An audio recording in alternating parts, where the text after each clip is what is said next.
Ya, masih bersama saya Deborah Tanya dalam Ruang Publik KBR dengan tema pagi hari ini Anak Berhak Minum Sehat, Lindungi Anak dari Produk Susu UHT Bergula, persembahan dari Yayasan Lembaga Konsumen Indonesia YLKI. Dan tentunya masih bersama saya Dr. Facha Nuraliah dan juga Pak Tulus Abadi selaku narasumber kita. Dan Pak Tulus, mungkin saya ingin ke Pak Tulus lagi. Kalau misalnya susu UHT ini apakah termasuk MBDK atau tidak sih Pak? Dan adakah temuan dari penelitian MBDK YLKI tahun lalu nih terkait tingkat konsumsi MBDK atau susu UHT berperisa pada anak dan juga remaja? Ya, terima kasih. Jadi eh, ketika disebut MPDK, sepanjang dia ada kandungan gulanya minuman apapun, maka dia disebut MPDK. Ya, baik itu gula murni ataupun Cek.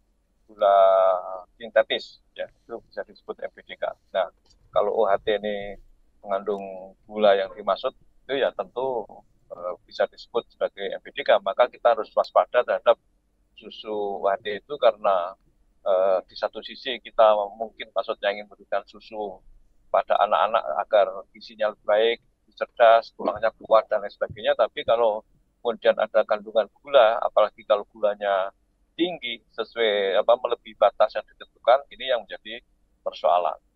Nah, itu yang terpenting dari susu UHT itu. Maka juga sebenarnya yang paling ideal kan kalau kita minum susu ya susu yang sifatnya murni ya, susu murni yang kita konsumsi baik itu anak-anak ataupun dewasa. Nah, kalau dari survei YLKI memang beberapa hal yang harus kita waspadai adalah bahwa terkait dengan MBDK itu masyarakat khususnya anak-anak itu sangat mudah mendapatkan produk MBDK di Indonesia. Dalam waktu 2 sampai 10 menit dia jalan kaki bisa membeli MBDK dan salah satunya adalah susu UHT itu. Hmm. Nah, makanya dulu ya, walaupun ini bukan isu politis, ketika awal kampanye Copras Capres itu kan ada salah satu paslon yang membagi-bagikan susu ya kan, di Car Free Day. Nah, itu kan waktu itu banyak disorot dan tentu juga kita persoalkan. Itu yang dibagikan susu apa? Apakah susu yang memang cocok untuk anak-anak yang dikatakan untuk mengatasi stunting, atau di situ ada gulanya? Kalau ada susu gula dan anak kan malah menjadi persoalan baru yang seharusnya tidak dibagikan secara serampangan gitu. Artinya malah mendistribusikan konsumsi gula, mengenalkan konsumsi gula kepada anak-anak yang seharusnya dibatasi atau dikendalikan. Kira-kira gitu, Pak. Baik, kita ke Dr. Facha. Dok, Presiden dan Wakil Presiden terpilih Pak Prabowo dan juga Mas Gibran ini kan menjanjikan program makan siang dan susu gratis. Masih jadi pertanyaan apakah susu yang diberikan ini yang tinggi gula atau seperti apa? Gimana pandangan dokter tentang hal ini? Ya, dokter masih di mute? Ya, jadi program ini memang mempunyai tujuan yang baik dan juga menurut saya sasarannya juga cukup tepat gitu. Nah, sekarang tinggal pemilihan komponen makanannya dan minumannya, termasuk di dalamnya susu gitu. Kalau memang dipilih susu UHT dalam hal ini gitu, kita harus melihat kandungan gulanya gitu. Kebanyakan susu UHT itu cukup tinggi ya, hampir separuh kebutuhan sehari sudah terpenuhi kebutuhan gula sehari. Jadi harus dilihat ini jangan sampai berlebihan gitu konsumsi gula sehari seperti itu. Mhm. Oke, dok, kita tahu juga eh, kita tahu juga kalau misalnya gula ini salah satu penyebab seseorang terkena berbagai macam penyakit gitu ya dok. Salah satu yang populer ini kan diabetes. Kalau menurut dokter sendiri, seberapa besar sih pengaruh MBDK terhadap potensi seorang anak terserang diabetes? Ya, baik. Jadi untuk sebentar Mbak.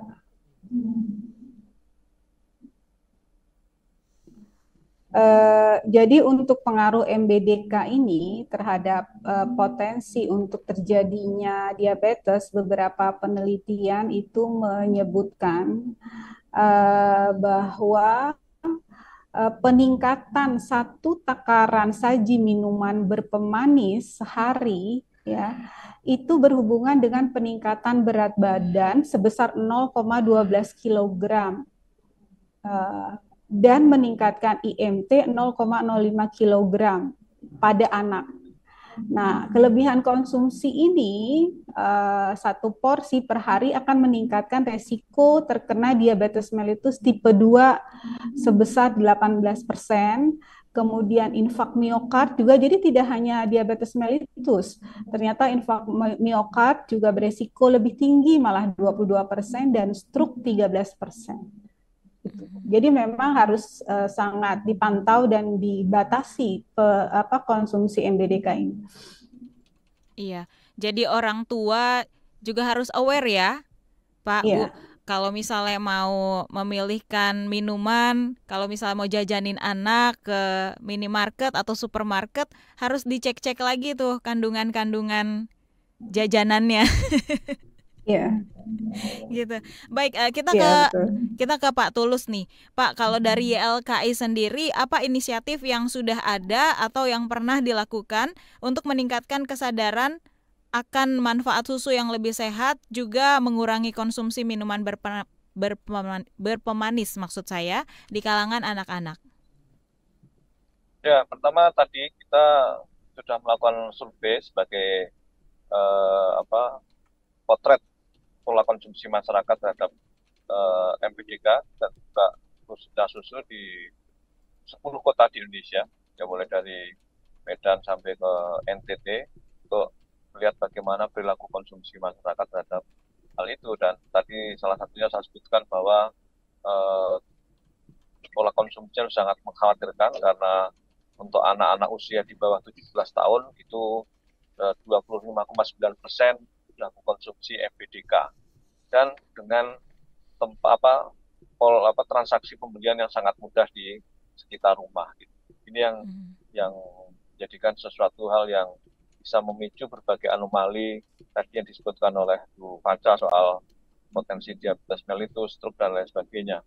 Dan kemudian YLKI juga sudah berjaringan dengan berbagai lembaga di Indonesia, masuk di Jakarta dan LSM di daerah, untuk melakukan edukasi ya kepada masyarakat untuk mengkritisi adanya pola konsumsi mereka, ya mengenalkan MBDK, ya karena ini satu hal yang kadang-kadang masih salah kaprah ya Pak, masih misleading gitu ya, bahwa minuman manis itu dianggap sebagai minuman yang mewah ya, karena kita merasa gula itu dianggap satu produk yang mewah, ketika kita minum tidak manis dianggap wah itu nggak punya uang, wah ini dan sebagainya. Nah, itulah harus kita luruskan ya, baik minuman manis yang dalam kemasan ataupun culture sebagian masyarakat kita yang juga dengan hobi minum teh manis dan segala macam. Ini juga harus ada edukasi gitu. Cuma masalahnya kan kalau teh manis itu kan yang kita bikin sehari tidak diglorifikasi dengan iklan, marketing dan lain sebagainya. Tapi kalau MBDK kan ada iklan yang masif, ada pembentukan opini dari industri yang seolah-olah itu menjadi gaya hidup dan lain sebagainya. Ini yang kemudian bisa mengubah paradigma masyarakat, khususnya anak-anak yang kemudian menganggap kalau nggak minum manis nggak gaul, kalau nggak minum MBDK nggak gaul. Makanya kemarin ada case yang juga tragis ya, banyak anak-anak remaja yang terkena diabetes tipe 2 sudah cuci darah, bahkan ada anak TK yang kemarin saya lihat di medsos itu cuci darah hanya karena dia dititipkan oleh ibunya kepada neneknya, kemudian sama neneknya agar dia banyak diam dan segala macam, diberikan minuman manis terus gitu, dan kemudian jajannya cilok dan segala macam. Akhirnya apa? Dia kena diabetes dan harus cuci darah. Nah ini fenomena yang sebenarnya sangat mengkhawatirkan, tapi belum banyak disadari oleh masyarakat. Oleh karena itu memang harus ada upaya-upaya edukasi yang masif, integratif dari pemerintah, dari masyarakat untuk hal ini. Ya, baik. Dokter Faca, terkait kebiasaan minum manis di masyarakat kita, khususnya yang dikonsumsi oleh anak-anak, gimana dokter melihat edukasi nih yang sudah dilakukan untuk masyarakat soal awareness bahaya minuman manis yang melebihi standar yang dianjurkan? Iya, jadi kita sudah melakukan edukasi ya melalui media sosial gitu. Mungkin nanti masyarakat bisa mendapatkannya di aplikasi Kemenkes ya untuk melihat sudah banyak sekali medsos-medsos yang dikeluarkan oleh Kemenkes untuk gizi seimbang, terutama juga terkait konsumsi susu di dalamnya. Gitu. Jadi kalau untuk mengkonsumsi susu, terutama susu UHT berpemanis, itu di sini dikatakan oleh para ahli ya dari Perhimpunan Dokter Ahli Anak Indonesia bahwa susu UHT itu tidak dapat dikonsumsi oleh semua usia gitu. Jadi konsumsi susu sapi itu sebaiknya dimulai pada usia 12 bulan lebih gitu. Nah, itu baru bisa boleh dianjurkan boleh. Nah, untuk yang susu UHT malah ya itu sesudah 2 tahun, sesudah menyusui selesai gitu. Dan juga kalau memilih susu UHT harus membaca informasi nilai gizi di dalamnya, terutama kandungan gula di dalamnya ya. Rata-rata itu 12 gram yang tadi saya sebutkan bahwa sudah separuh kebutuhan gula itu terpenuhi dari UHT dalam satu takaran.